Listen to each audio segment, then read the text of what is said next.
Welcome, everyone, to episode 19 of Expanded Understanding.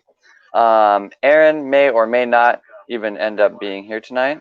We're not entirely sure yet. Uh, just one second.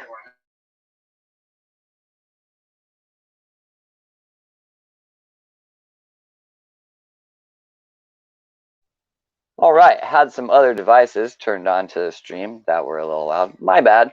Anyways, hi, Joe. Thanks for creeping on me. Always appreciate that. Willow, Maya, Aria, Charlotte, April. Hi. Hi, everyone. I hope you're doing really well tonight. We're supposed to talk about Qi Gong tonight with a guy that I know from Instagram named Professor Qi. If you don't know what Qi Gong is, um, sorry, I'm talking to him by Instagram right now. I'm trying to figure out where he actually is currently. Anyways, so Qigong is basically like a Chinese system of energetic movement. It's part martial art and part healing modality and part alchemy, and it's got a lot of facets to it and a lot of ways to look at it. But it really is in a lot of ways kind of the precursor to a whole lot of energy healing modalities. And it's really interesting in that regard and has a lot of things to learn from it. And so hopefully we can get him in here so that he can talk about it.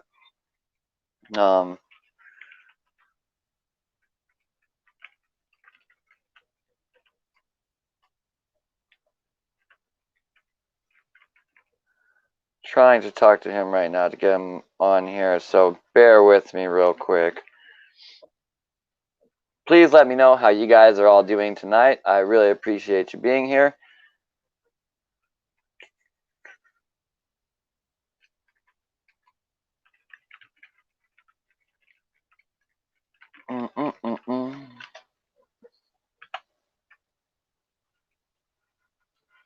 I tried to be in the habit of getting people to do this beforehand, but it did not work out in this case. Usually, if you can get them to do it beforehand, then it goes a lot smoother. Such is not the case sometimes, though. Anyways, so functionally, I was introduced to Qigong when I was really young, and so I don't have as good of an understanding of it as I would really like to, because I kind of got some basics and a kind of an overall understanding when I was younger, but the real particulars of it I didn't completely retain at that age. And it's something that I've always really kind of wanted to look into more because it does have a lot of interesting facets to it. And we did get him in here now, so we are going to try and bring him on, and hopefully everything will go well. Hey. Hello, William. How are you doing tonight? I'm very good. Sorry about that. I didn't see the little go on the broadcast thing at the bottom there. Oh, it's quite all right. There's like 5 buttons that you got to click to keep going through. It could be simpler, but such is not the case. So I personally know William from Instagram as @professor_Qi. There's an underscore, right? Yeah. Yeah. Qi. Yeah. And so I know that you do Qigong with a associated to a website, solarqigong.com. But if you would, please, would you introduce yourself for anybody watching right now or anybody that is watching in replay, please? Okay, my name is William Goit. I am a licensed acupuncturist. I've been doing acupuncture since 1986 and practicing Qigong that whole time. And prior to that, I did Kriya Yoga and things like that. And energetic work is my passion in life. It's what I enjoy doing. I enjoy practicing Qigong and all aspects of consciousness and Taoist philosophy and things like that. We enjoy practicing Qigong for sure. And I do teach it. I have lessons online that I offer. Cool, and you can pick those up through your website, right? Yes, sir. Cool. I will go ahead and link that in the chat. So if anybody wants to check that out, they can go ahead and head over there. And so kind of like first and foremost, can you kind of give all of us just an introduction to Qigong from your perspective so we really like understand what we're talking about here? Okay. Well, Qi means energy and Gong means work. So Qi Gong is energy work. What I teach is actually Neigong, but I don't call it Neigong because nobody knows what Neigong is. But the word Ne means inside, so it's the inside part of Qigong. When we practice Qigong, you use just the breath. You do these movements and you breathe and you follow the Qi that's inside of the breath and cultivate energy that way. And when in Neigong, it's more you're moving the energy with your mind. You're still doing the breathing processes. You're still doing deep breathing and all that. But the energy, the internal energy circulations are something that you are doing with your mind. You're imagining the internal energy circulations. And they coincide with the breath. But some of the forms they don't. You're just doing it just strictly with your mind. The eventual goal is to move the energy with your mind. And it's interesting because our mind is energy. So really it's about familiarity. It's about becoming familiar with the idea that you can move something invisible with your mind, which we do. We're all doing it anyway. Everybody's imagining their life and they are moving things with their mind. It's just there's time and space in between, and it doesn't seem like it's working like that. Where Qigong and is a way to shorten that in a way that you can become familiar with just the manifestation of the energy itself, which becomes everything you want in your life. Everything that you desire starts out as imagining it. We imagine it, and then we focus on it, get involved with that focus, and that is what energy is. But when you practice in Qigong, you're actually feeling heat. You're actually feeling the heat inside of the breath and projecting it from, well, it's actually temple style Tai Chi. So you're using these pseudo or quasi Tai Chi moves and using Tai Chi principles. So there's not like something far outside of your body. The energy that you're moving is internal, and it's in your body, and it's going in the 8 planes of the body. From the left heel out to the right palm, let's say. Circulating it around inside of the spine. So it's not something that is intangible. It's very tangible. But at first, it doesn't seem like it, just like most things. You have to imagine them. Imagination is the key, and it's the key to a lot. It's key to most everything in life, but we don't really think of it in those terms. And imagination tends to get a kind of a bad rap, like it's a fantasy. But it's really not fantasy. It's focus on something that you're creating, something that is not within the protocol of somebody else's experience. It's your experience. So in that sense, Qigong is a self-discovery and self-exploration because eventually you come into contact with your own vitality, which is a big part of what it's about, condensing the energy in the breath into the center of the spine and the center of the bones so that it becomes a part of your Jing, which is the Chinese word for vitality, and to increase and cultivate our vitality. I see. So what do you think is something that's an effective way that a person can start to get in touch with that just in their like day-to-day life if they aren't already in touch with that movement of energy inside themselves? Well, deep breathing, of course, because you're dealing with the energy that's inside of the breath. But to just say that, okay, I'm going to breathe into my spine, it's all about details. So it's a lot of little subtle details, and paying attention to the details so that you actually take it seriously enough to feel it. And everything is like that. The more halfway we reach things, the less effective they are. If there's a lot of details involved, for instance, you go to school and you practice, you work really hard and you make all these grades, and then you feel like you've accomplished something and you can do something with it. Whereas if you were to just take, some little course online, it may not be as effective because you didn't take it very seriously, and because it Right. really is about belief. But a way that we can learn to feel the chi in our breath is to, let's say, when you inhale, you feel the energy come in, and then you can, on the exhale, you blow it out your palm. Because when we Mm, inhale, the energy is coming in. When we exhale, the energy is going out. sure. So to give just a little exercise, I don't know how effective that is. I don't know if that's a very good answer, bro. Sure. But it is basically just so you think focus is very important to Yes. to this process, right? And do you just think that like kind of the more complex that we make it in terms of like adding movements to it and visualization and our own intention, that all these things are kind of just further increasing the focus? Yes, of course. Yeah. And if you don't, the way the mind works, paying attention to details. The mind is very detail orientated. Sure. So if it's, for instance, like when you're visualizing something, the more perfectly you visualize it, the better the chances of it coming to fruition. It's the same Yeah. idea.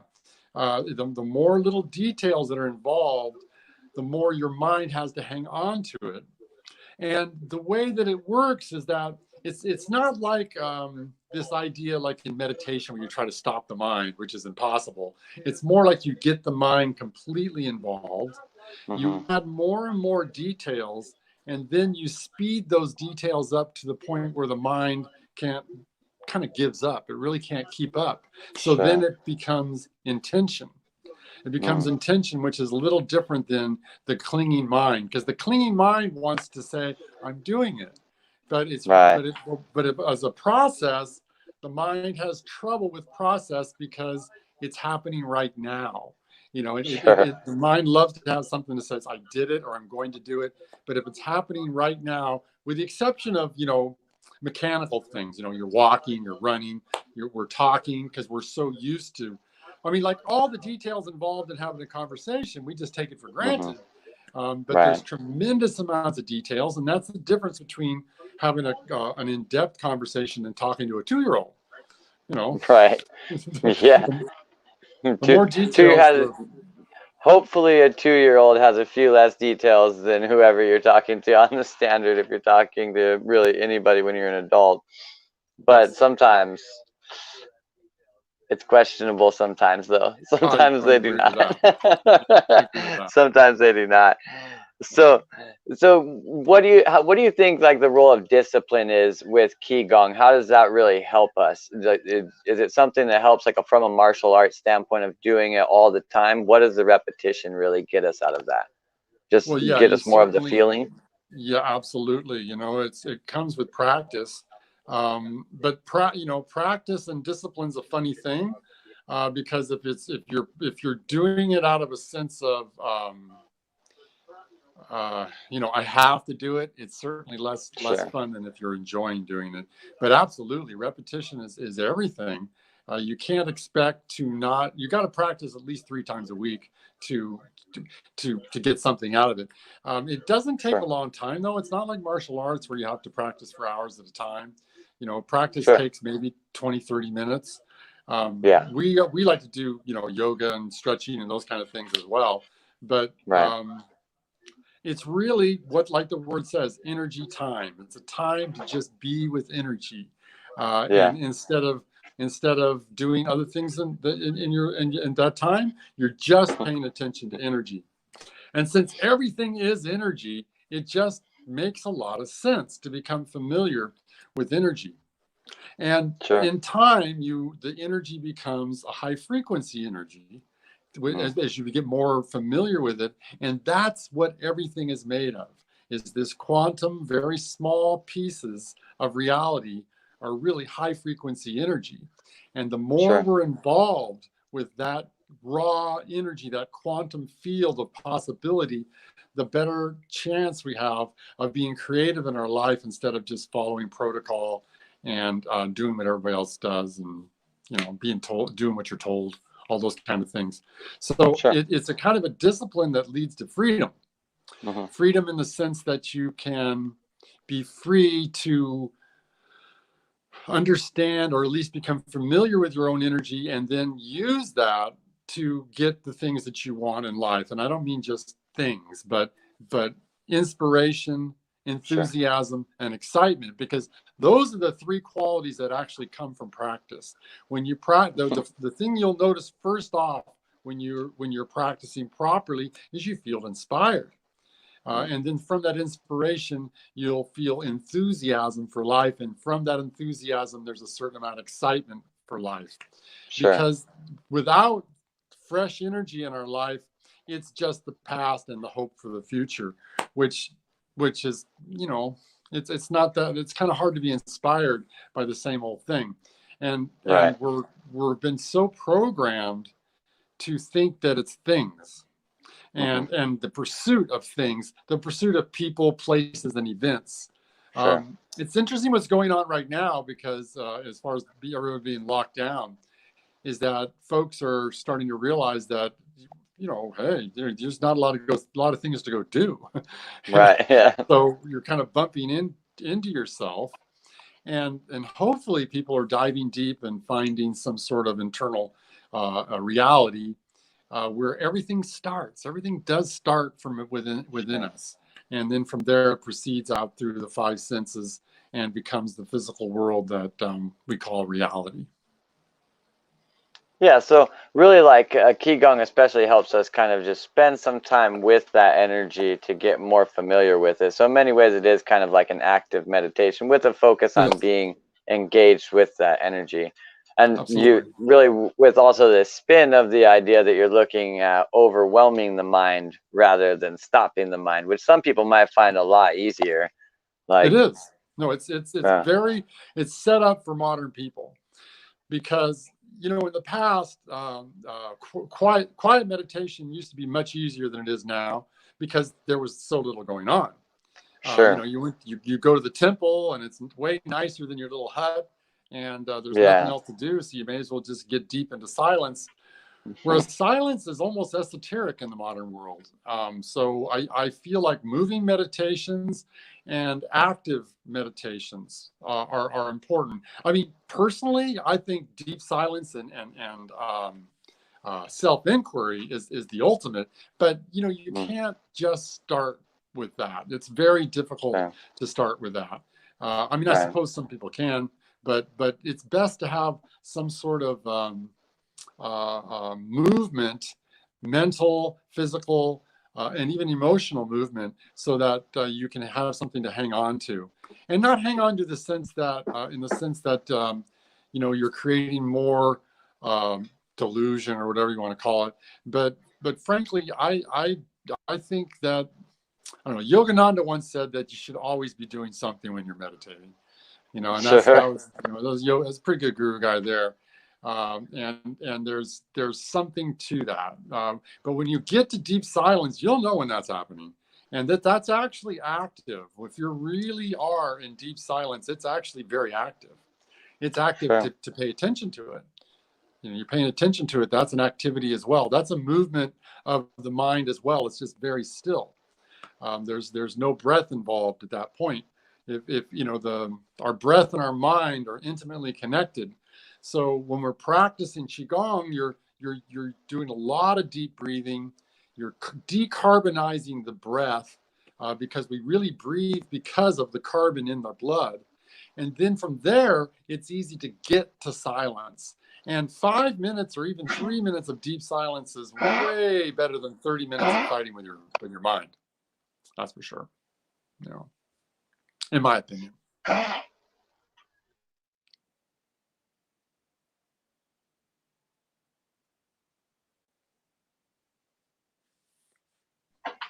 have a dog that coughs a lot. So, and it makes a very weird noise when it does it. So we gotta take care of that real fast. It's all good. It's all good. So I You got really the cough do button for your dog. that deep silence. He does not like it sometimes. He likes to cough instead. Yeah. But I definitely agree that deep silence, almost like with the Zen koan, in the idea that the idea was really just to kind of overwhelm the mind with something that was unresolvable to the point where it would kind of break and it would have that silence because it couldn't figure it out. Yes. it's kind of in a certain way generating that though, but through kind of active movement and the focus on that. Yes. I think there's no difference. All the techniques, they all bump into each other eventually. Mm, Whether you're using sound or movement or light or even, I mean, there's so many levels of meditation. It's very relative. A lot of people, they sure, feel like they're meditating when they're driving, and they are. sure, I mean, it's a strange word, isn't it? And I think it's very easy to think of it in this kind of levels. Like, oh, I'm doing it better than you, or something like that. sure, Um, but ultimately, we're just getting beyond the five senses. We're mm, turning the five sense telephones off and just finding and becoming familiar with a place that's not just about the senses. And that right, place we're actually very adept at, but we just don't know it, because there's not a whole lot of room for it in this world, sure, because this is the world of the five senses. And I don't know exactly where we go or whatever, but I know for a fact that who we are is complete, and all that. And it's really just a matter of uncovering that. And I'm not sure how we even know when we're there, or how we stay there, or any of those kind of things.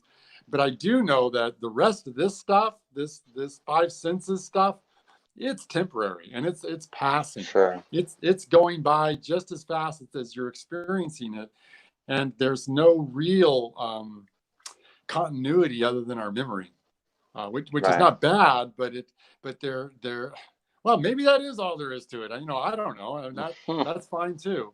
But I bumped into this. Every day when you sit, you do get to that place where it feels very different than time passing by. mm, And it's somehow significant, and it's difficult to say what that significance is. mm. But there's something there for sure. I mean, it makes my life worth living at any rate. Do you feel like you still find like progressively deeper levels of focus as you've still been doing it over time? Oh, absolutely. I'm a I'm a big believer in beginner mind. I don't know. I mean, I've been doing this stuff since the 70s. Sometimes I feel just as dumb as I ever was. Sure. But I mean, in a good way. In a good way, Yeah. because I I don't know. I just don't know. I kind of like to cultivate that feeling of I'm not that sure of things, because I'm not. Yeah. I'm I'm a simply big fan not. of that one too. You know, Yeah. I mean, when I was a younger man, I used to be sure of a lot of things, but Yeah, I stopped being sure of things only like 2 years ago. So, so yeah, I'm fresh into the not need to know everything realm. yeah. So, Well, I understand. I understand. I don't understand, which is mm, it's refreshing, because there's a lot of responsibility in thinking you understand things. Um, sure. and there's certain things I certainly do understand. I understand acupuncture. I understand, herbology. I mean, I understand the science of these things. But to Yeah. say that I understand reality, I don't know. That's not for me. I'm Yeah, it's a not. I big just I just claim. don't. It's a very big Yeah, claim. it is. It is, and then it leads to levels, and Mm, I just don't like that. I just don't like to feel. But I mean, I can be arrogant. I'm an arrogant. I've got tons of Leo in my natal chart, so I understand arrogance. But it just doesn't lead to self comfort. I'm comfortable just sure. being, and just being Sure. is not understanding. Understanding is something different, and Sure. I'm not sure Yeah. exactly what that is. Yeah, the just being state is okay with whatever it understands right now. So it's not really like Yes. focused on understanding more. So you brought up astrology right there. Do you feel that there's any correlations between astrology and Qi Gong? Oh yeah, I don't understand it. Now Chinese astrology is very interesting. I don't have a lot of understanding around it, Mm-hmm. but sure, I think that there there's a lot of you can, for instance, you can put planets inside of your microcosmic orbit where you move the energy up and down the spine. You Mm, can mm, there's a powerful meditation where you take the energy from the Big Dipper and it comes down the handle of the dipper into the third eye. So ah, there are a lot of cosmic kind of things you can do with sure, Qigong, because I mean, really, the practice of Qigong just gets you familiar with energy, and then you can do more with it.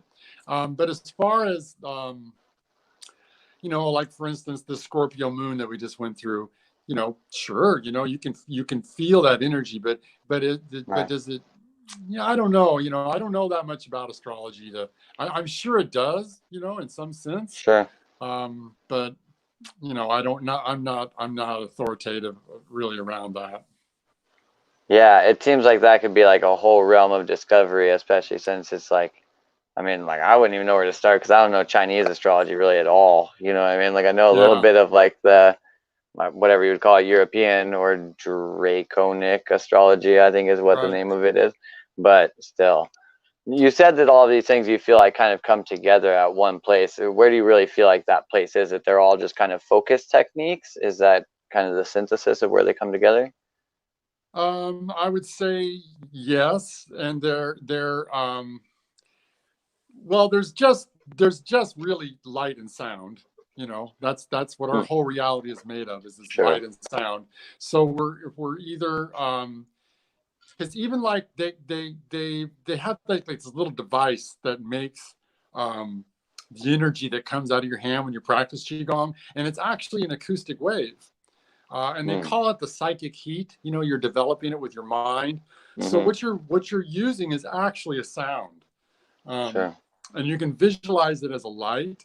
But I think that all these practices come together in the sense that we are consciousness inside of this flame, this liquid flame called the human body, and all these techniques are designed to get us to that place of pure consciousness, open awareness, Sure. and the practice isn't really the destination.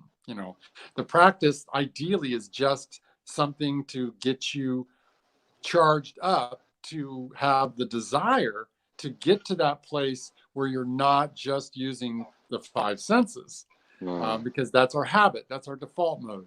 Is we're always wanting to see it, taste it, feel it, you know, instead of just be sure. it. And then from there, I'm not sure. Some people say we're just the witness, which I guess that's somewhat true.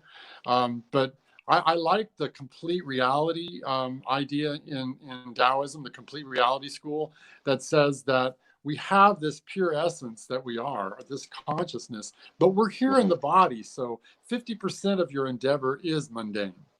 And you sure. cannot understand the mind of the Tao without the conscious mind, because the mind of the Tao is just everything at once. So it Mhm, does take the conscious mind to put a parameter around the mind of the Tao enough to even use it, to have some sure. sort of, not use it, maybe that's not the right word, but to make it developmental, because Right. that is the idea, is that we're here in this third dimension, and the consciousness that we are is learning about this dimension, and we're becoming more fourth and fifth dimensional, I suppose, but it's still the same idea that we are Yeah. the eyes of the world, as the Grateful Dead put it.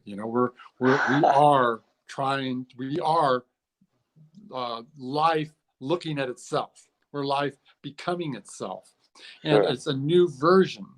And every generation has a different version of the same, eating, sleeping, mating, and dying. But it's a continuum, right? It's a continuum, and Right. Yeah. hopefully finding some art around it, some artful way of doing it.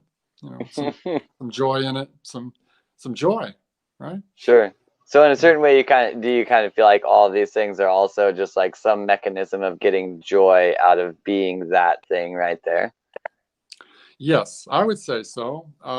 And you can take that to joy is a funny word, you know. I mean, joy is the realm of the heart, and that it is not dependent upon some kind of ecstatic happiness. That's not joy.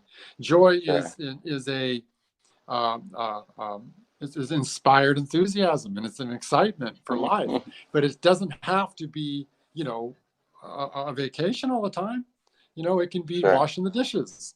It can be doing the things that you have to do in life, because whether we like it or not, our moments and our time is spent with a lot of the mundane. Mm. So personally, I think that when we find joy in the mundane, the inner teachings are always within the mundane. Let's put it that way. And I'm not sure about peak experiences. If we can't, I mean, I feel like we can't really hope for life to be like one big mushroom trip or something like that. That's just not Sure. realistic. Yeah. We Would you ideally. really actually want it to be? You know what I mean? No, It's like, no, wow, oh I'm no, good no, on not at that. all. No, I Yeah. mean, there was a time in my life when I thought that, though, that it was Sure. about higher, this kind of awareness of seeing through everything all the time, and seeing the higher frequencies all the time, Hmm. and they're always there, but if you can't share it, it's probably just an ego trip. So I think it's about somehow creating um, cultivating the energy, and then Hmm. figuring out a way to make it work for you and the people in your life. And this is me. I mean, I'm not sure what other Sure. people are happening in other people's lives. Some people, they want to be alone. And they are doing nothing but cultivating their own reality. Sure. And it is about being alone, and that's cool. There's nothing wrong with that. But there has to be some sort of way for us to share it, because if you when you share it, then it gets grounded. It becomes something more than just your idea, just an Mm. inspiration, because it's inspiration becomes imagination. And then we Mm. imagine it, and then we have to get involved with it. And then when we get involved with it, it can become a reality. Mm. Otherwise, it's just, I've got a million inspired ideas that I never got involved with, or I didn't even bother to bring it into a workable image. So I think it's more than just conceptualization. That ideally it'll become something workable. Sure. I've definitely found in my life like where I got ideas for days, but execution, I'm Yeah. always lacking at no matter how much I've increased my execution, I always wish I had a little bit more. Um, Well, yeah, I think that's just the name of the game. I think well, there are thinkers and there's doers, and a lot of doers are not very good at thinkers, and a lot of thinkers are maybe not very good at doing. So I don't sure. know if there's anything wrong with that. Sure. Some of us have grand ideas, and some people have very workable ideas. Mm. I'm a very lucky man. I've been married to the same woman for 40 years, and she is very good at working ideas, man. I got great ideas. She knows how to make them work. Mm. That's something like that is great. Yeah. Because it's difficult to do things on your own. It really is. Sure. I don't know if we're supposed to be so. The modern world has created protocol and ways of doing things that we feel like we don't need other people. And we Mm. really don't. You can go to the store, you can buy food. You don't have to go kill something to eat. You don't have to grow it. It's amazing all these systems that we've developed to where we can just be ourselves. Be alone, Mhm. and you hire other people to do all the mundane things in your life.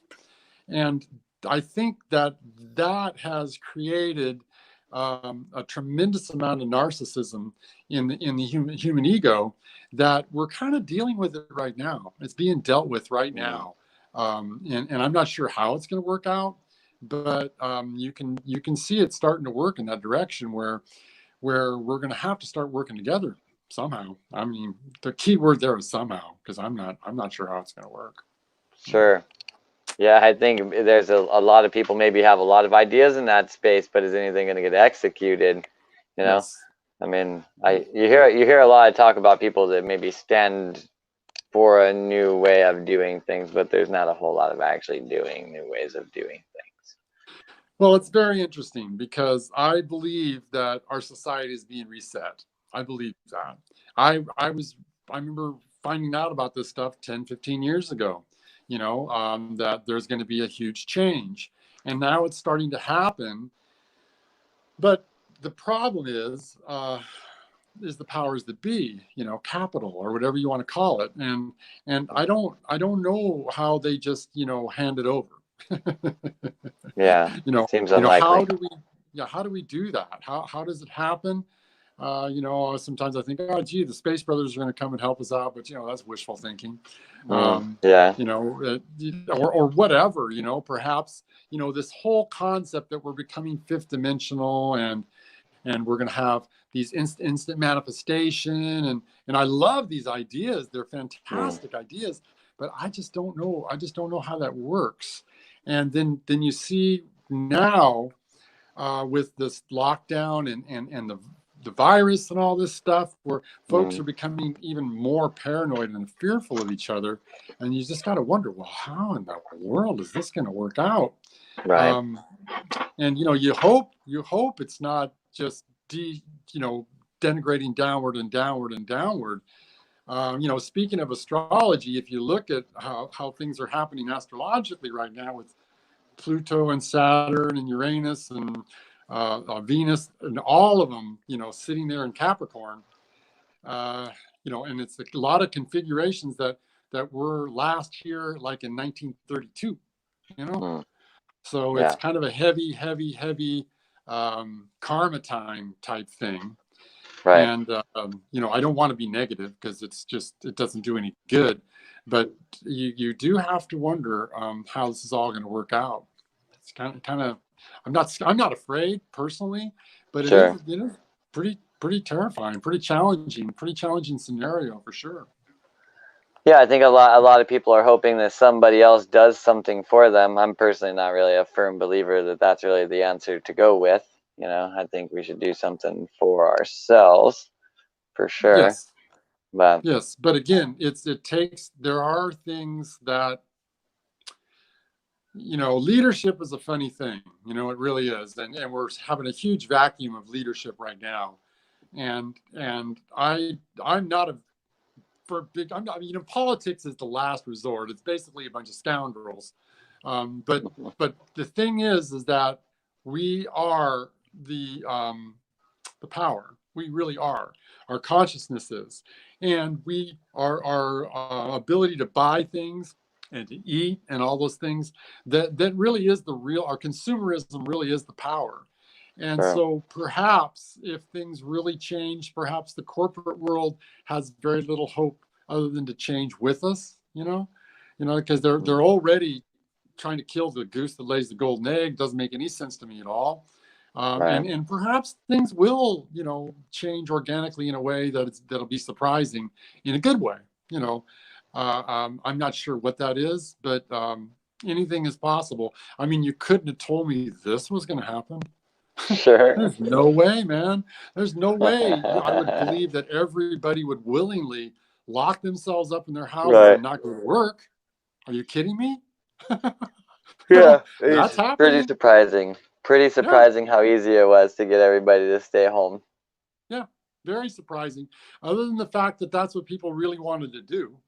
Yeah, And perhaps, brother, perhaps more will come out of this than we realize. perhaps. Because human desire is really what creates the quantum reality, is our Mm, desire. And desire gets, just like imagination, it gets kind of a bad rap, mm, because we tend to think of it as the negative desires of lust and greed and sure. hatred. But the desire to live your life in a good way is huge, and it's paramount. And I think a lot of people are getting a taste of that. They're like, Yeah. well, man, I don't want to go back to work. I don't want to go deal with that 9 to 5 stuff. And maybe something really amazing will come out of that. I mean, that's I realize that's kind of hopeful. Um, maybe wishful thinking, but Sure. I'm not above wishful thinking. I think there's something to that.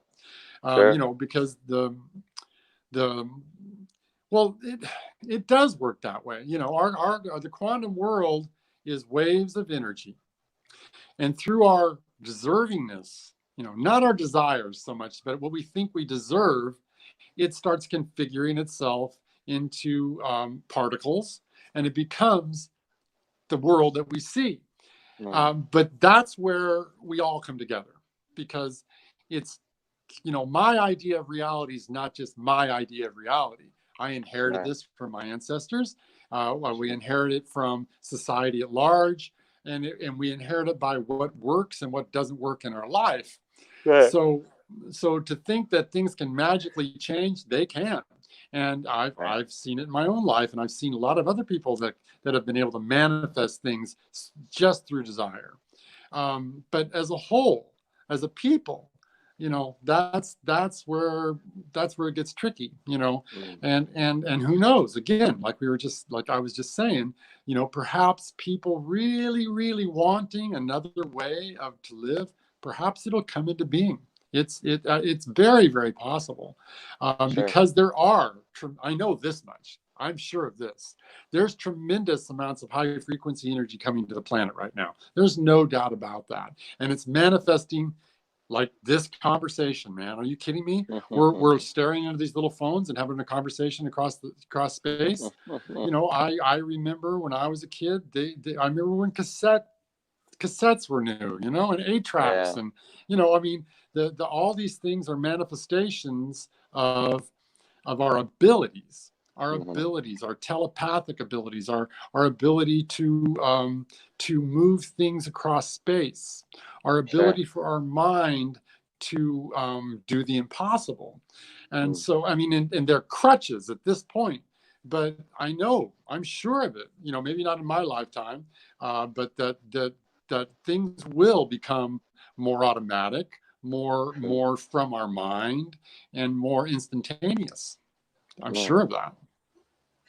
Yeah, I mean, all signs seem to be pointing to heading that way. There's been Yeah, kind of a steady progression over time. So yeah, whether it be through technology that's external or internal, it seems that it's going to be going that way. So, and really, yeah. that's like what. So you said like the external technologies in many ways being a crutch. Do you think we should be trying to do these things internally instead of doing them with external technologies? Well, I mean, that is one of the things that you do when you practice qigong, is you're practicing moving energy with your mind, Mm. and it's just a practice. Hmm. It's not. The rest of it is something you can develop. I mean, for instance, I used to do this thing called emotional liposuction, where I can literally pull emotions out of people with my Okay. internal vacuum. And I did it for my teacher taught me, and I did it for a long time until I ended up Mm. getting arrested, doing it in my own clinic. So, because it's a pretty extreme kind of a technique.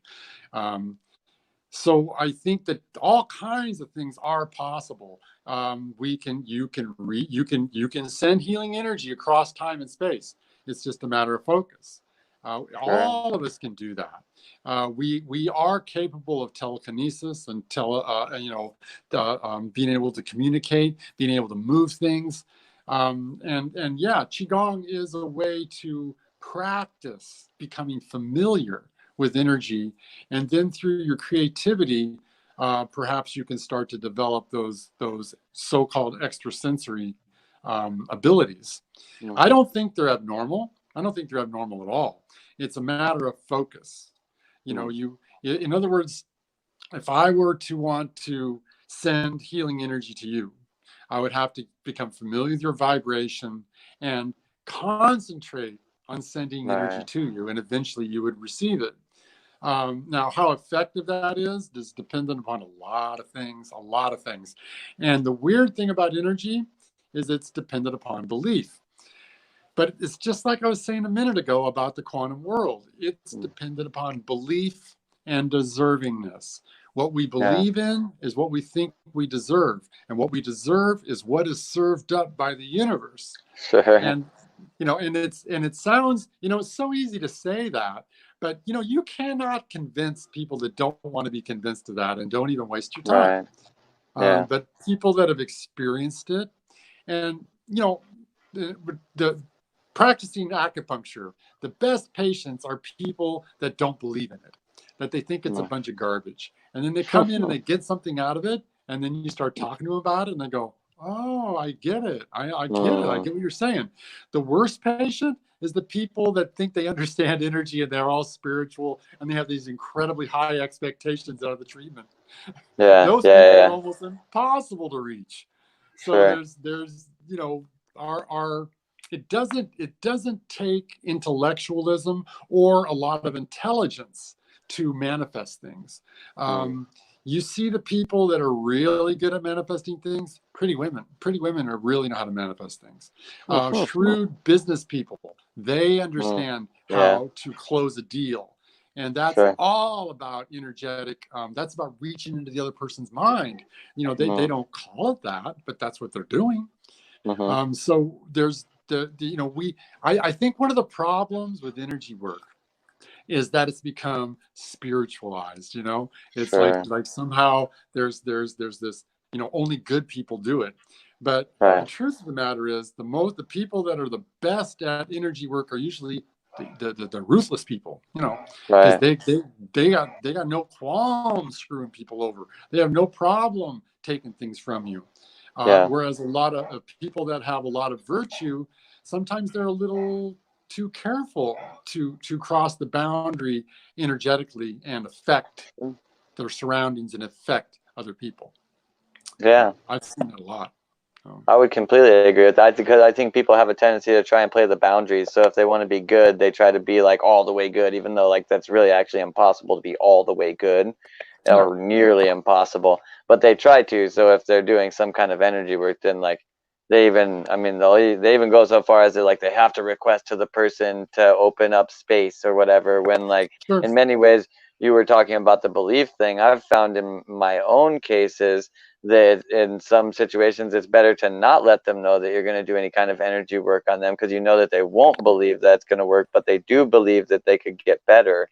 So Yes. you do energy work on them without telling them you're doing energy work. Like, so Absolutely. No, there's a lot to be said about that. I mean, I think if you do good things and you expect recognition, you're not doing good things. You're trying to exactly make right. money or something like Right. that.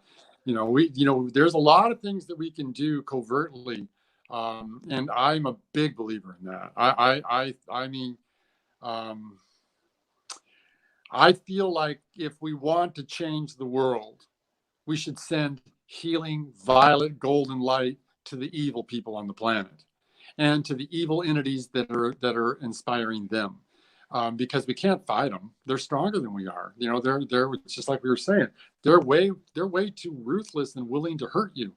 But if you send them that light, that that light of high frequency, then they start to change whether they like it or not. And I think that's what's actually going to change the planet.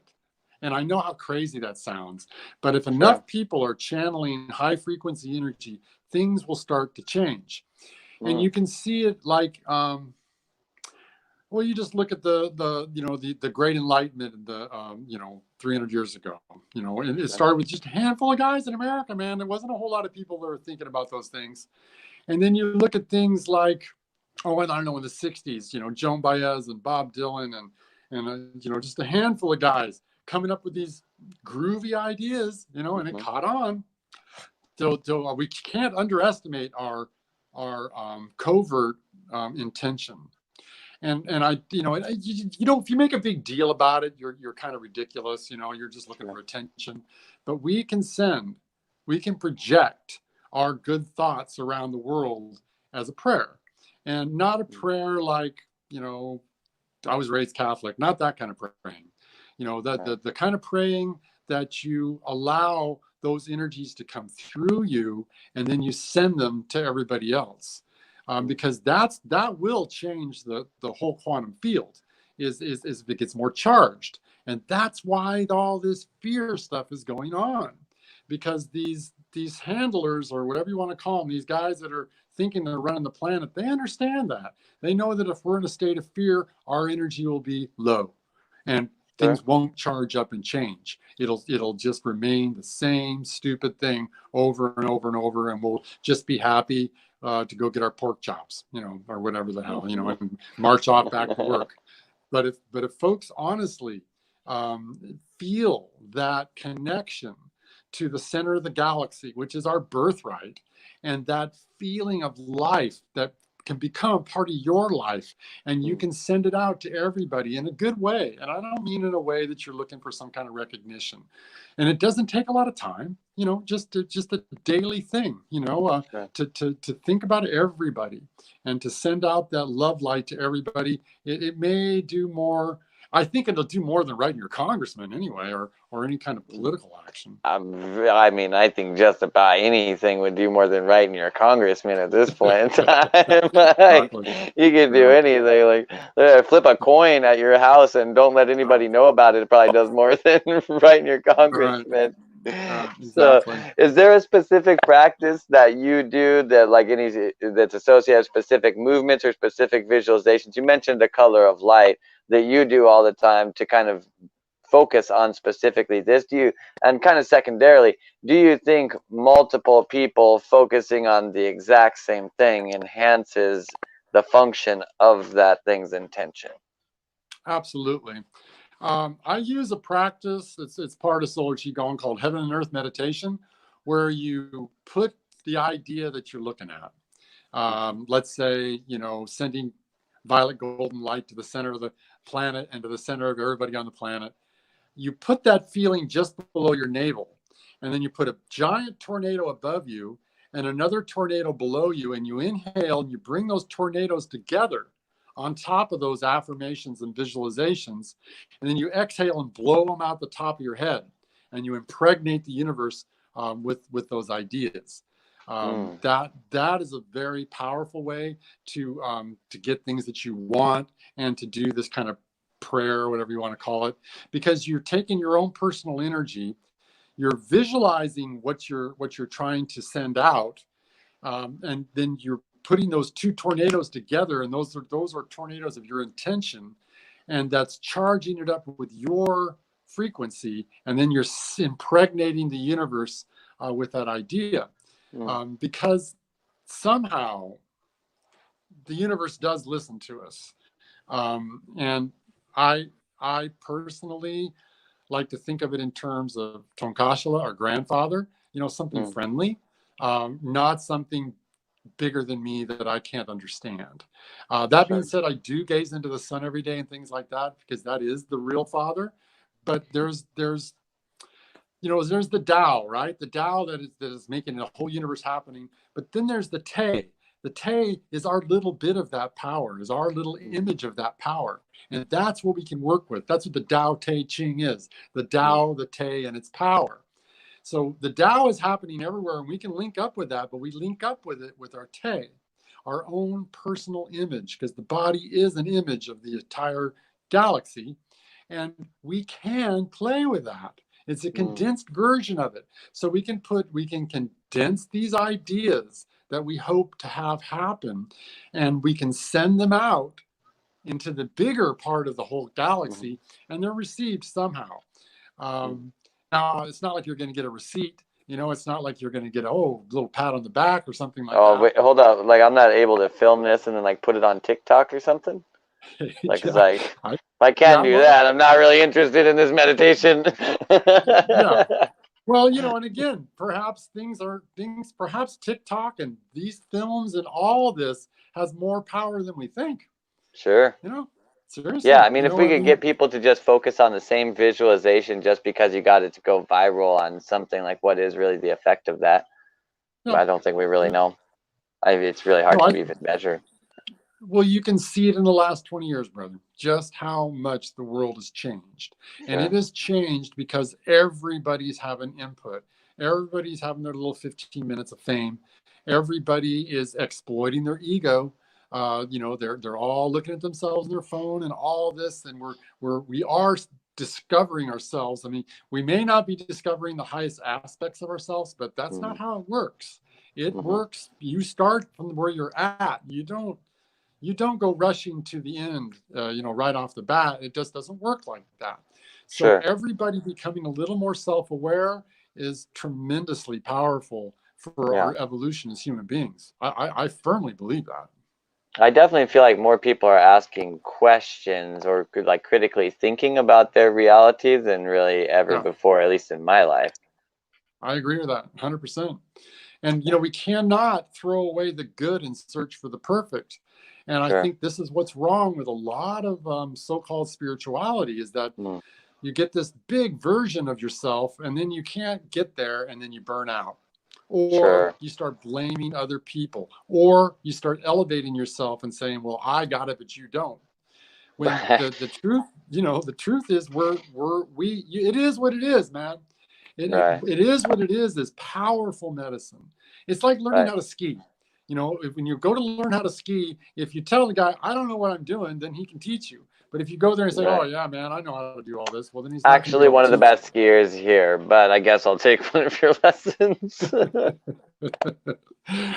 Yeah, but if we start from where we're starting from, and if we keep beginner mind Mm. in perspective, in that even no matter how great you think you are, stare into the sun for a while and realize that you're not that great. That Sure. we have a lot to learn, and not to dismiss what we've done, because Sure. I think that being a human being is not easy. It's not an easy thing, man.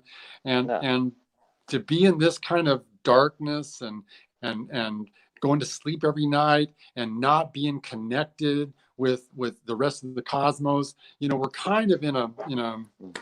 in a prism matrix here. We really are. There's an amnesia going on here.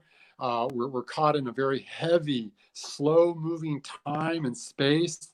Sure. Saturn has a tremendous effect on us, where everything has to be looked at, all of our actions, and these are good things, because Mm. we're kind of like the otters of the universe. We are eternal, and it can get. I think we're a lot of. How is it? We're kind of bored. We maybe got bored with that kind of reality. Go down. Home is all with that, and I'm afraid I've seen it a lot. I've seen it myself a lot, where you get a little taste of this, you get a little taste of the spiritual reality, and then you start feeling bad for your limitations.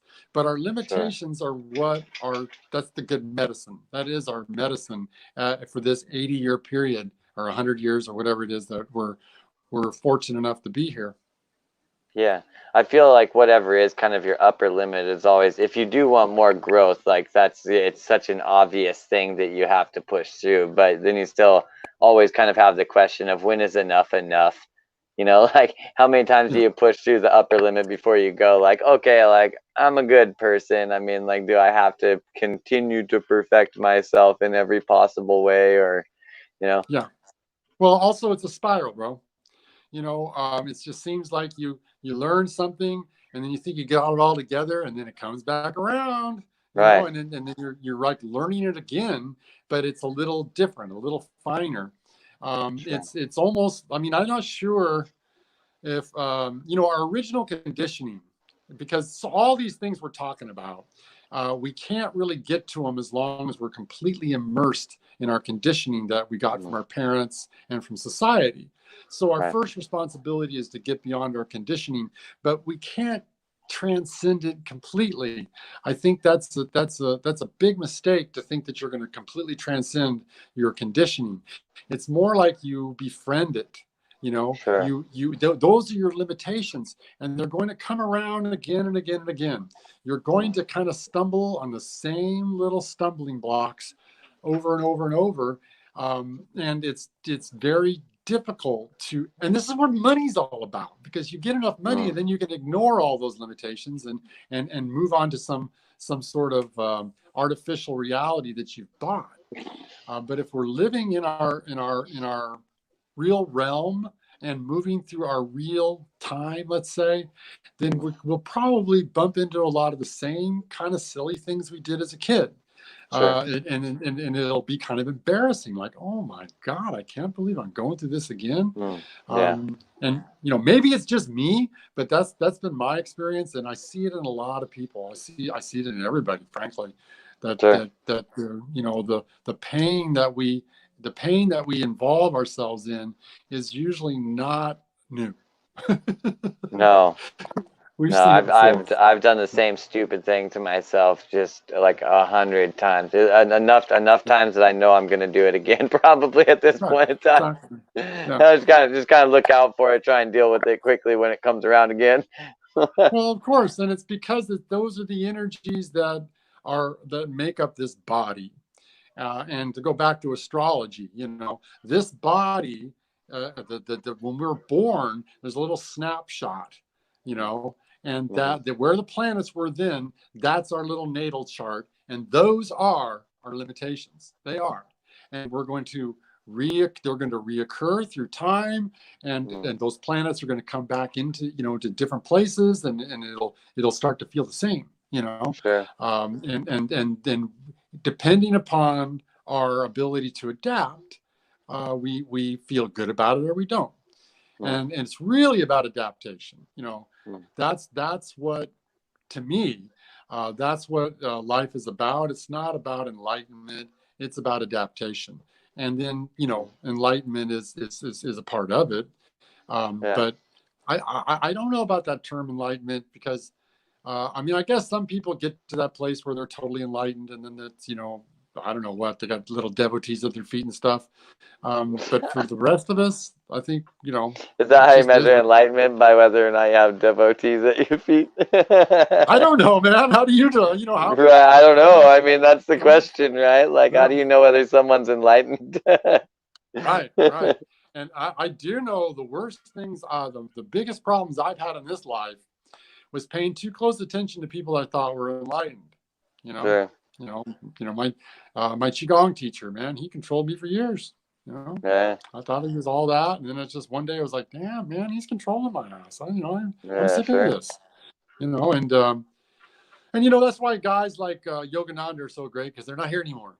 And Sure. Jesus, or whatever it takes, something to, Yeah. there's nothing wrong with having heroes in your life, and Sure. there are people before us that were smarter than you, and there's nothing wrong with trying to emulate smarter people. I think it's a good idea.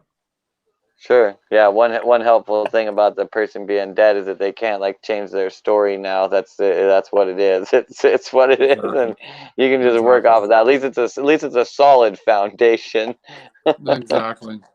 Well, and there are saintly people. I mean, I don't know if you've ever met a Ma, the hugging saint, but oh my God, no, that woman's saintly. There's no doubt about it. Mm. And I remember back in the '70s, I met Swami Satchidananda. I mean, that guy made me cry just looking at him. Mm. And then there's fellows like Muji, and you know there's guys around, but there's a Sure. whole lot of crooked gurus out there. That's for damn sure. You know. Sure. Yeah, and I mean, like, then this crooked thing, like, that's a subjective thing always, like, a lot of people Sure. didn't think that, for instance, like, Osho was crooked, but then a lot of people thought that he had, like, too nice of things in certain ways, you know what I mean? It's like, oh, well, a guru can't wear furs and stuff. That's not a thing that you can do.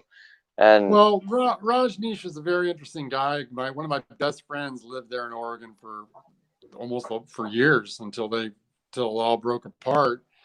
mm, And he got sucked into that stuff, man.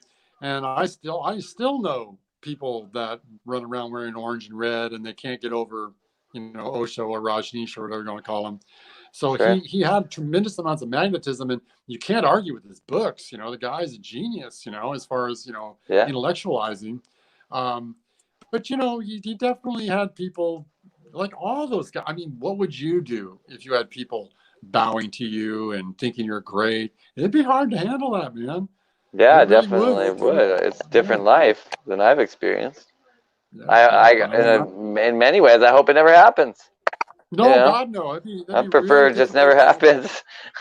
Well, I mean, just practicing acupuncture, people fall in love with you. You make them feel better, and they Mm, think you're yeah, great. They think you're smarter than them, and sure, you got to spend a lot of time deconstructing that relationship, because they have to do it themselves. So yeah, there's levels are very destructive. And but on the other hand, the sun is making all this happen, so there's obviously are levels. sure, We our body is just billions and billions of cells and bacteria and viruses and all this stuff living in it, and all those things are depending on us like we depend on the yeah, sun. All yeah, these little cells are kind of looking to us like we're God. and sure, and if God, if we're in a bad mood, those cells suffer. sure. So there are levels, but level consciousness, the consciousness of the levels, I think it tends to, it's a hard thing to deal with. It's a hard thing to Sure. deal with. Yeah. Yeah, and like I Some mean, people I are better think at it than others. from the energy kind of coagulation that you're talking about with Qi Gong, while there are levels to it, kind of the basis of everything is to unify as many of those levels as possible, right? You're just trying Yeah. to. Eventually, the Taoist idea is to reverse life. The normal progression of life, everything is moving towards death. Hmm. In Taoist alchemy, we you go back and remember before you were born. And Mm, we can all do this, and then start from there. mm, Reverse life. Don't allow the five elements to beat up on each other. Reverse it so that they're aggregating. They're working together, and then mm, eventually those those things that are separated from yin, in yin and yang, they become one energy, and they're one energy in the sense that you're not making constructs with your mind, and it doesn't mean that everything necessarily operates better even, but mm-hmm, you can see it. It's kind of like the sun. You look at the sun. That's one. It's just one light, and we are all mm, a part of the sun. This sure. this planet is a part of the heliosphere. The planet actually is a part of the sun, and we're a part of the planet. So this body is a part of the sun. Our consciousness may well be a part of the sun, and it's Mm-hmm, and it's a singularity. It's one thing. And mm, then the more polarized we become in our mind, you know the more we see things as good and bad, the more we see mm-hmm, things as levels, the more we see things in terms of, this is a good experience, that's a bad experience. Then the yin and yang starts getting further and further and further apart, and the further apart it is, the longer the wave is, and then mm, it slows down. The mm-hmm, more we bring that polarity close together, the wave becomes shorter, it becomes a higher frequency wave, and then life becomes easier only mm, because it's at a higher frequency. And you know it's difficult to quantify this, exactly what I'm talking about, because you hear people talk about your vibe and your frequency and all that. mm, It's very difficult to quantify it, um, but when it's happening, because sure. things you feel more at ease, you feel the more inspired, and there's less of a dichotomy in your perception, because Mm, it does lead to perception. How mm-hmm, we view the universe is how we view the universe. You know, mm-hmm. if it looks like devils and angels to you, dude, there's a lot of Sure. devils and angels out there. Yeah. You can see it like that. It's not Yeah, that's I've tried totally on a lot of available. different truths onto my reality. So I definitely have, you can dress it up kind of however you want and then understand Yeah. it that way. It's kind of Yes. interesting with that. Well, perception is beautiful. That's the thing that we have at our disposal. We Mm, cannot really, you can work with karma, you can work with time, you can work with space, but your perception is something you can really do something about. mm, And it's dependent upon your mood, and your sure. mood is dependent upon the continuity or of the chi flowing through your body. So we can Yeah. do something about it. And you go back to Qigong, you get the energy flowing smoothly, the body feels at ease, and you feel you feel good about things, and then it's Mm-hmm. easy to perceive things in a good way. You become all acidic, and you don't feel right, and everything is a bummer. Well, it's the world can start looking like that in a big hurry. Mm-hmm. And this is a big one of the big percepts in Taoism is that it doesn't matter how far along you've gotten and how bright you are and all that, you can blow it at the last day. Yeah. Yeah. It's minute to minute to minute, man. Yeah. If you to perceive that you perceive the Tao right here, right now, and you're either there or you're not. And Mm. it's 2 minutes from now, I can walk in the other room, start arguing with my wife, and be in a whole other world, right? Yeah, So it's absolutely. Yeah. it has very little to do with like you get there and you stay there. And I Sure. think that spirituality, particularly in America, is kind of sold like that. Oh, if you have the right Mm-hmm. crystals and I don't know, Yeah, like if you got there's a all the finish line that you're trying to cross, and these yes, things will help you get there. right, right. Oh, there's definitely a finish line. That's it. This the end of this life, and it's coming soon enough. And and I and I There's do a finish believe line. You that. ain't you ain't gonna need no help getting there though. No, no, but being in a good mood at the end of it is probably a pretty good idea, you know, and perhaps, and it seems like it because I've seen people die. It seems like it all kind of comes to a head there at the end. So Hmm. everything that you've, all the stuff, everything you've poured into that jug, it comes splashing out at you there at the end. So you Shit. try to be conscious of what we're doing. Yeah. Try anyway. So April in the chat asked, so for a beginner, how would you recommend we start practicing Qigong? Um, okay. I would say to just breathe into your core. Breathe into, just stand up like in horse stance, toes in, knees out, pelvis under, with your arms at your side, and inhale long, slow, and even through your nose. And just imagine that the energy is going into a stick man, into our skeleton. And we can see our skeleton as a stick man, a little stick man.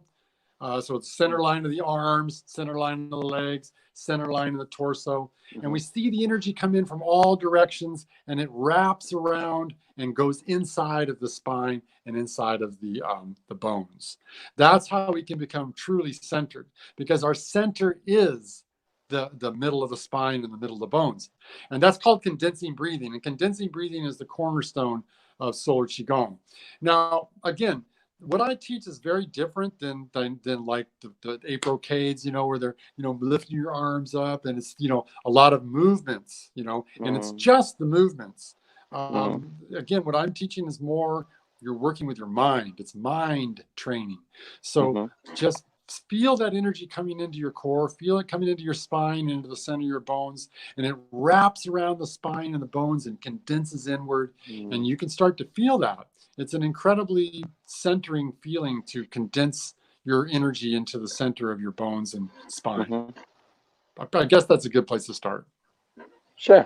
Yeah. Yeah. I think that is a really good place to start.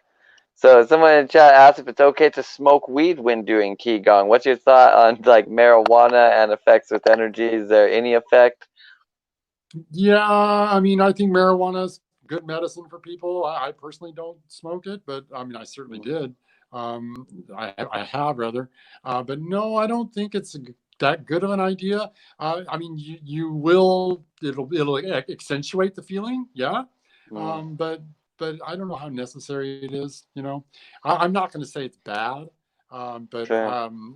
I know like my teacher would definitely say it's not a good idea. That Yeah. you're going to become dependent upon that extra.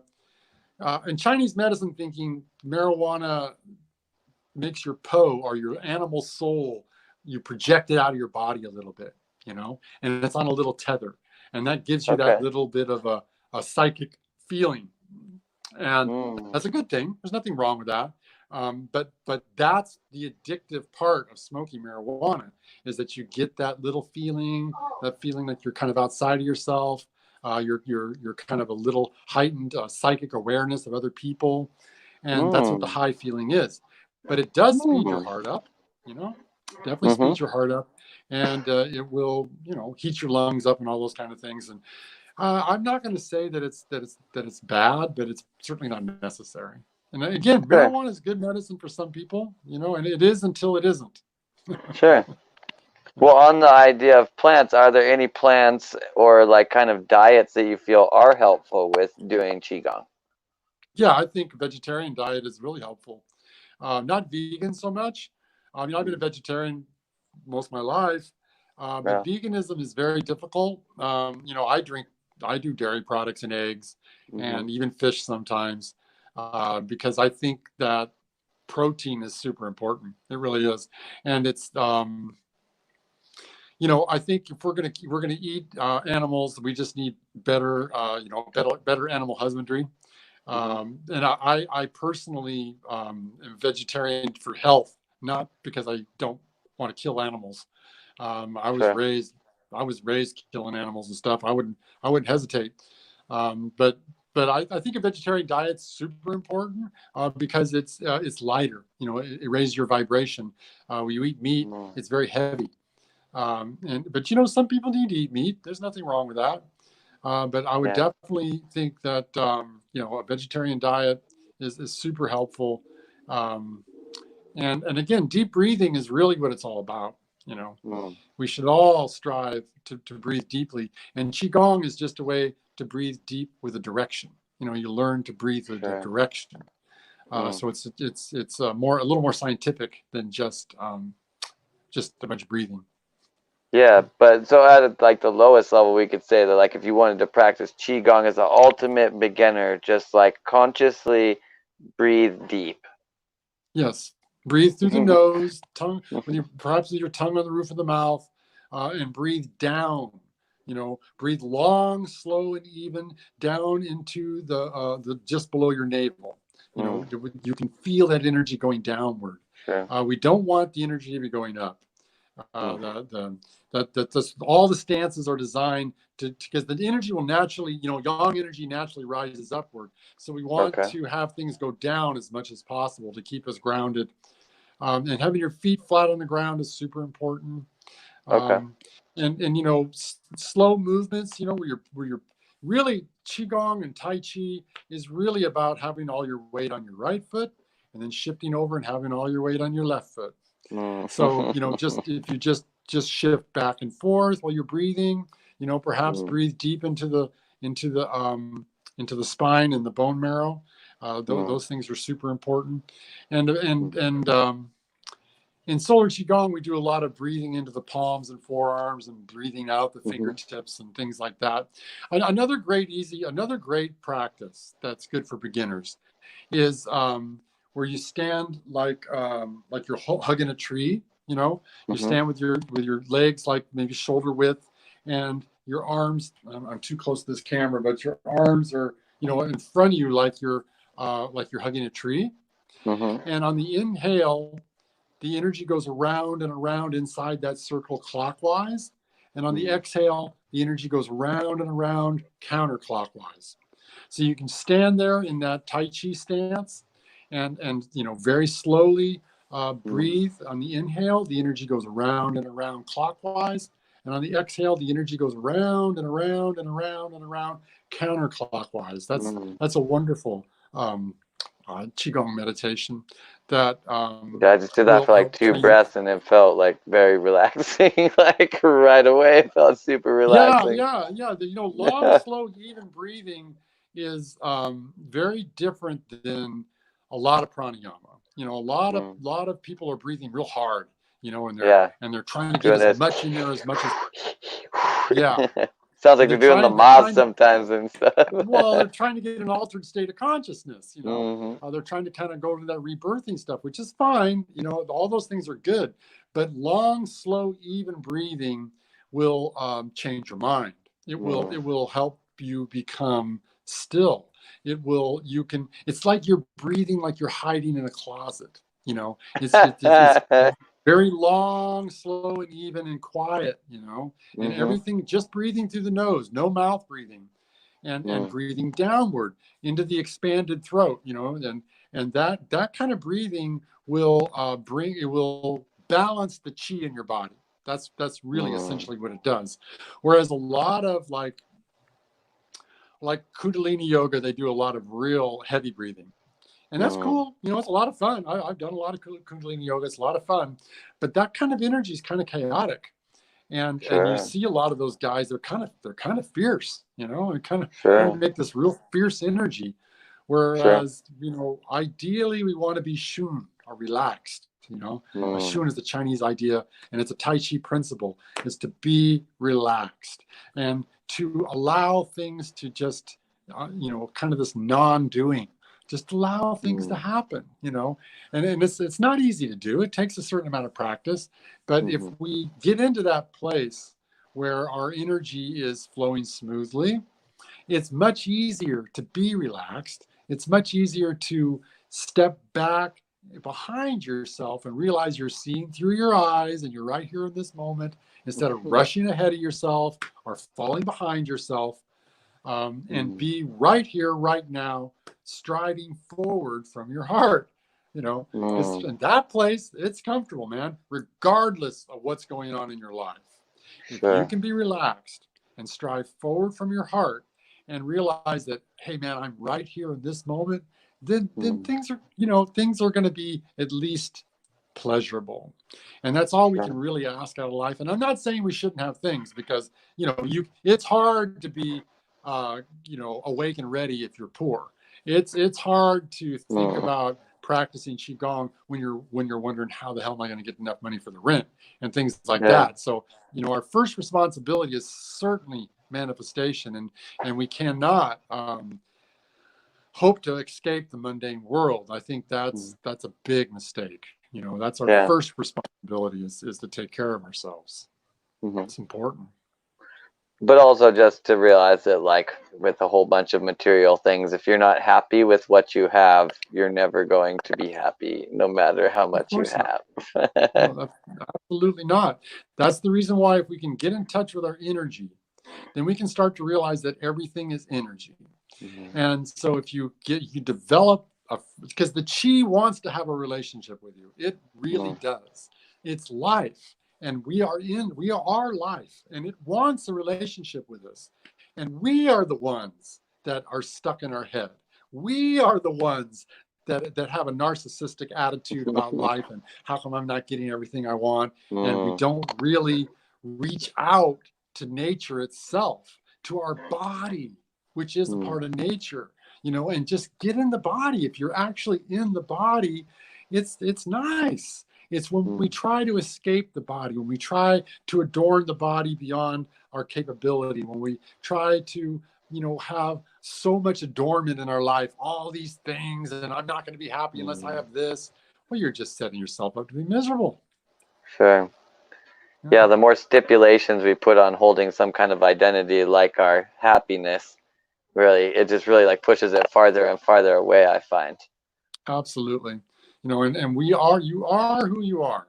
And Mm. kind of how this conversation started, you know, if we start out there, just it is what it is, man. Like James Brown said, what it is what it is. If you can just start there, and you know, you're not that bad. You know, maybe the cards you got dealt aren't the cards you were hoping for, but them are the Sure. cards you got dealt. So, Yeah, you that's the know, hand you're playing regardless. yeah, play your hand, you know, and chances are, if you start from there, you're going to probably be a lot happier than Mm-hmm. trying to keep up with the Joneses, or wishing Mm. you were this or wishing you were that, or trying to become something that's just not obtainable. It's just not Sure. obtainable. You know, we're Yeah, just kind a of lot human of the beings. things that people do want to be really are kind of just really like fantasies, maybe that have been Yep. put in their mind by society, or really Yep. even just the idea that there's some kind of perfect way to go that is really, contextually right to someone else's life, and they try to Yep. apply it to their life, but for their life, it really is just basically a fantasy. They could never be that thing and be happy. Well, and I'm afraid a lot of people they just want to have enough to get by. Mm-hmm. And from that perspective, it's tough to think beyond just Sure. getting by. And then if you have kids, you know, my kids are grown now, but oh my God, when you got kids, you know, all you can do is think about their well-being and all Right. that. Yeah. So you know, in Taoist thinking, you should not even think about the path or the Tao until you're 50. Really? Live, Wow. yeah, seriously, live your life, get all that the mundane stuff out of the way, figure out a way to take care of yourself, and then from there, because from there you either at 50 you either go down towards death or you rise up towards the Tao, and you start to develop consciousness of the higher frequency that lasts. Because so it's the high frequency energy that lasts. That explains why I feel like I had basically no childhood. I started being interested in topics like this when I was like 10 instead of 50. Me too. But now that I'm older, I see the wisdom in that it becomes more natural when we get older. But I don't think there's anything wrong with that.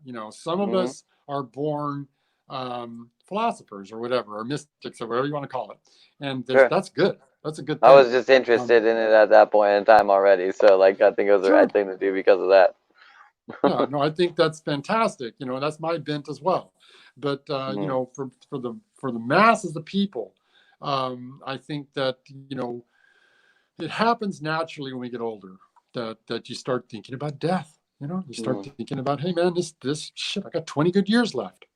So I better start thinking in terms of what is it that's just more than my little life. Sure. What is that? Yeah.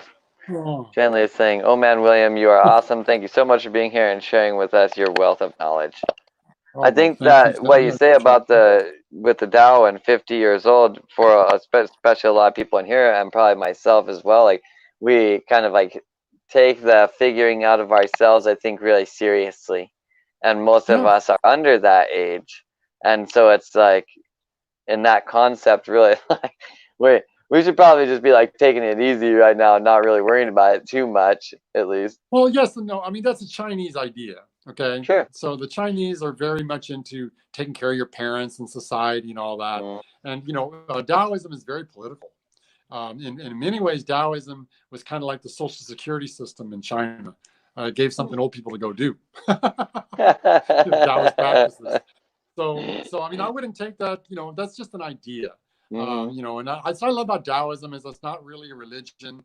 It's just a philosophy, and it's man, there are so many books. There's so much to it, and every generation has a transmitter that each generation reinterprets the same old stupid ideas. And there's just a handful of them. It's basically just everything is yin and yang, and then there's the one energy.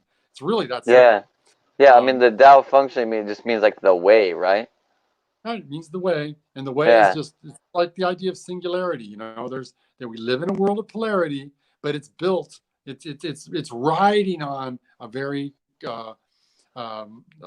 coherent one type of energy, and that's really the Tao. That's really who we are. We really are not polarized. It's a temporary phenomena, but that's the human. That's what creates evolution. It actually creates evolution. Is that polarity actually creates evolution? Being a human being creates evolution. I don't think evolution is actually natural. We are who we are, and we're living in a place. We're living in limitations and polarity that drives us to look for who we think we are. And even just the whole idea of like trying to do rather than not worrying about doing or don'ting. We choose to do things, or we try to be good, or we try to be what somebody else would call bad, and all of those are really like the whole reason of our drive to do things are really kind of deluges into duality in some way. Yes, absolutely, and that's a good thing. I think to think that there's something wrong with being a human being, that's silly. We are human beings, and it's developmental, and I think personally, I feel like when you get into things, you have to ask yourself: is this developmental? Am I going to learn something out of this? Right. Or am I just spinning my wheels and trying to please somebody? Is there a reason I'm doing this? Right. Yeah, you would hope you would think in those terms. Yeah. I found for a lot of point in times in my life, I literally just did things because I thought that's what I was supposed to be doing in the moment. And I really actually never took any time at all to question whether or not I actually should have been doing that. Yeah. That's You probably know, one of the the most folly of beneficial youth things we is, can do for ourselves. there's nothing wrong with the folly of youth, man. You don't want to be, it's, you can't, that's the one thing about getting older is that, Mm. uh, you can't be as silly as you were when you were younger. I suppose you Man, could, but it starts to feel pretty dumb. sure. Yeah. I mean, well, if you're making the same mistakes that you were when you were like 15 years old, in certain ways, did you learn anything? Because some of those mistakes you don't want to make again, you know? I know people my age. I know lots of people that are still listening to Freebird, man. I guess that doesn't surprise me. I do know some people who were like, come from my childhood that they're pretty much the same exact person that they were back then. Why Absolutely. why would they start changing? Exactly. Exactly. Well, I really do appreciate having you here tonight. Is there any like your websites or your social media platforms that you'd like to plug or let people know how they can get a hold of you and Well, I've got a YouTube channel that's Professor Chi, and there's a lot of films on there. And then I'm on Instagram, and it's Professor_Chi. And then solarqigong.com is my website, and it can lead you to the Vimeo, where I've got my lessons at $11.11 a month. And you can just pay for it until you feel like you've learned it. You can do it for 1 month if you want to. I've got and you can even do it for 3 days for free. As a 3 free day trial to check out Solar Qigong if you think that's something that might be interesting to you. And yeah, my thing is making little movies every day to talk about the things that I feel like I have to offer. The things I've learned over the years in Chinese medicine and just living, and especially about Qigong. Cool. Well, we really appreciate you having you here and talking about. I know I was doing like all the breathing stuff that you were talking about while you were talking about it, and it honestly like made me feel better throughout the whole show. I think I really actually needed to have this conversation because I'm like up in the air all the time, like Ayurvedically, like very vata, like air, Yes. racing around all the time, and in many ways also like the breathing techniques that I've mostly interfaced with over let's say like last 10 years of my life are very much so like cultivating the lower end, move it up kind of things. Right. And just the idea of shifting that around from just like making everything down modality, I think I could really feel that like help grounding me personally just right out the gate. So I think I Well, probably needed to Zach, have this try. conversation. I think condensing breathing might really help you, bro. Because I was, like I said, I was into, That was the you know, tornado twisting one, right? Condensing yeah. and then Well, no, out. that's heaven and earth meditation. No, where you Oh, breathe into the bones, into the spine and the bone marrow. Because that's okay. where our center is. Breathe in, breathe. Suck energy in, and have it Mm, go into the spine and the bone marrow and wrap around the bone and condense inward. So you condense the chi that's all around us, and you make it something solid and something you can hang on to. And that's where the okay. high frequency energy is stored, is inside the spine.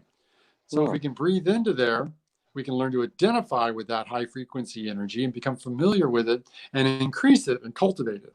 And that's mm. the energy that we play with when we practice. So, Well, that's a very good tip. I will 100% be doing that.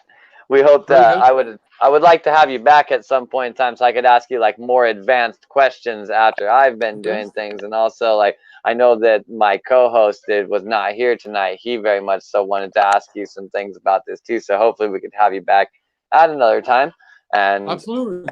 talk to And you we can talk again. about other things. There's lots of things to talk about, bro. There sure is. Well, Yeah. we really appreciate having you tonight, and yeah. All right, Uh, man.